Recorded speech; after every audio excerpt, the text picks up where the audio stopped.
দক্ষিণ পশ্চিমাঞ্চলের স্বর্ণ চোরাচালানের রুটের নিয়ন্ত্রণ মাফিয়াদের হাতে। স্বর্ণ চোরা কারবারির পাশাপাশি ভয়ঙ্কর মাদক ইয়াবা পাচার হয়। স্বর্ণ ও মাদক পাচারের অর্থ হন্টির মাধ্যমে লেনদেন হয়ে থাকে। স্বভাবতই এই মাফিয়াদের হাতেই স্বর্ণ চোরাচালানের রুটের নিয়ন্ত্রণ ছাড়াও হন্টির লেনদেনের একটি হিসাব রয়েছে। এই হিসাবে বছরে ৩,০০০ কোটি টাকা হন্টিতে লেনদেন হয় এই মাফিয়াদের হাতে।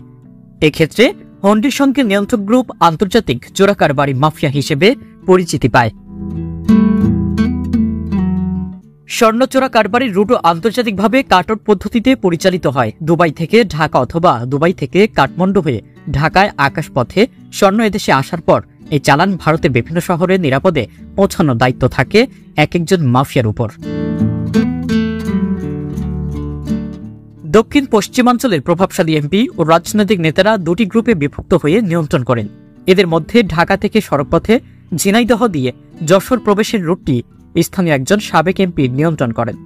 ঢাকা থেকে বরিশাল অথবা পিরোজপুর হয়ে সাগরপথে ফিশিং বোট দিয়ে স্বর্ণ চোরা কারবারির রুটটি নিয়ন্ত্রণ করেন দক্ষিণাঞ্চলের প্রথমবারের মতো নির্বাচিত একজন এমপি। মাত্র ৫-৬ বছরে তিনি ১,০০০ কোটি টাকা মালিক হয়েছেন। তার বিরুদ্ধে সাগরপথে স্বর্ণ ও মাদক চোরাচালানের অভিযোগ রয়েছে।